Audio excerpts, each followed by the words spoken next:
Hello folks, we are in Western Bartonshire, as in Clyde Shopping Centre, and we're going to be doing a walkie-talkie.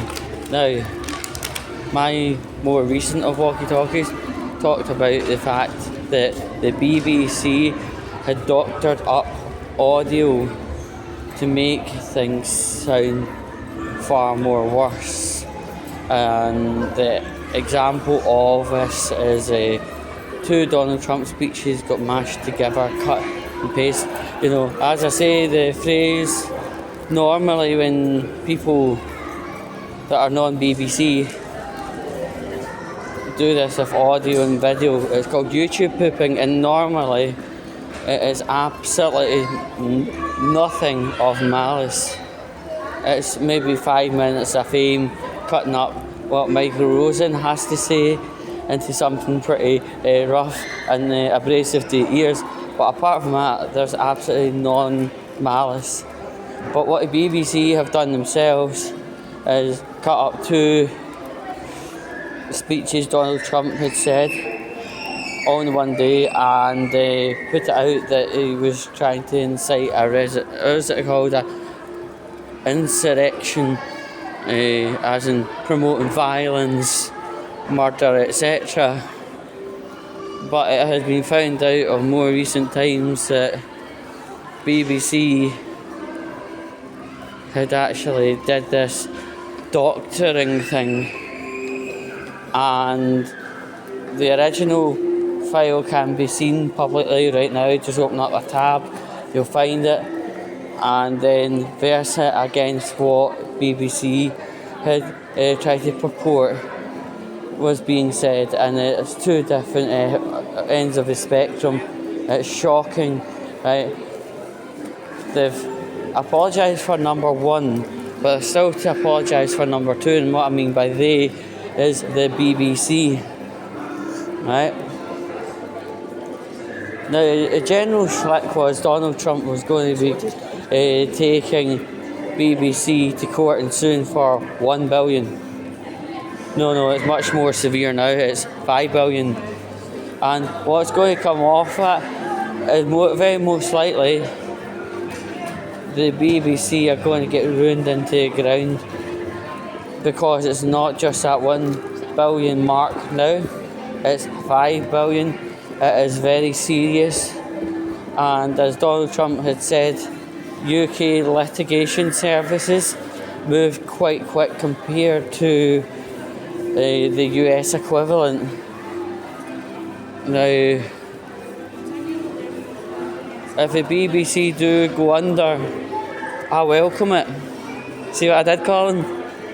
Our West Coast pal. Right. You cannot go around saying things that people never said. Straight simple. It doesn't matter if you are trying to deliberately or misquote someone, or using digital means like looking up audio files and cutting and splicing until it sounds horrible.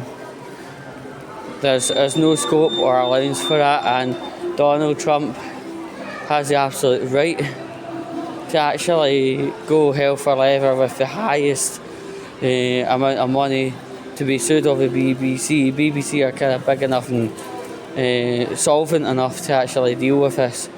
If the BBC do go down, and that's their problem.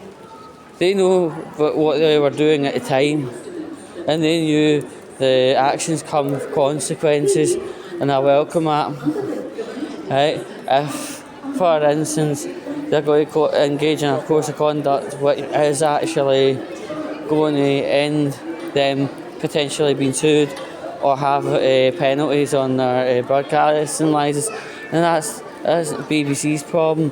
And to be honest, I think doctoring up audio is somewhat the least of their issues, because of the whole Jimmy Savile thing and the paedophiles and all the rest of it, and the child grooming gangs.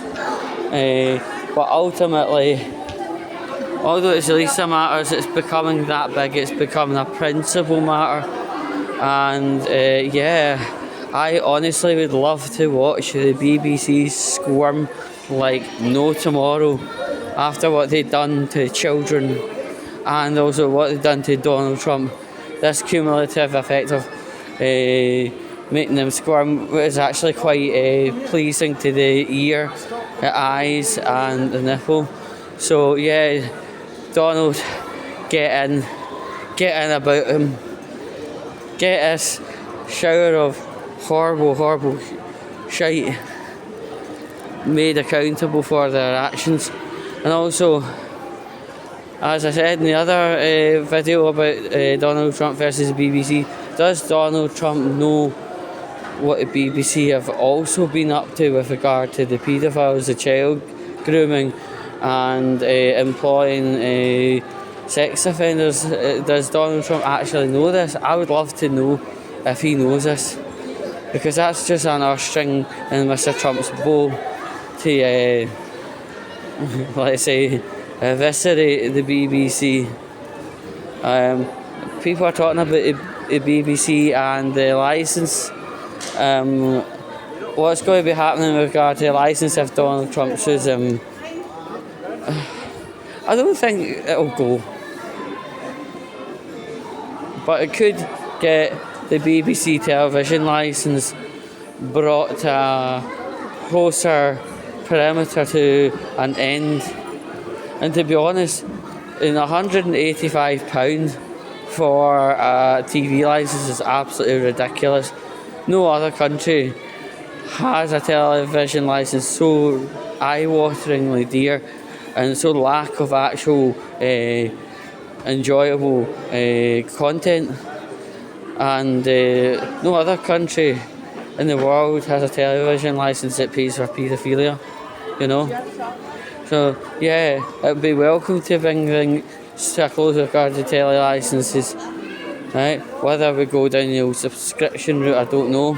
But I think most people would want nothing to do with subscriptions and nothing to do with telly licence. So what I'll do is I'll go head off. You can tell my throat's a bit naff at the minute. But anyway, I just wanted to contribute this.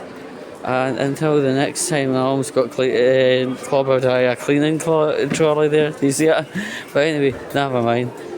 Anyway, whatever you're doing the rest of the weekend, hope it's good and productive, and I'll catch you next one.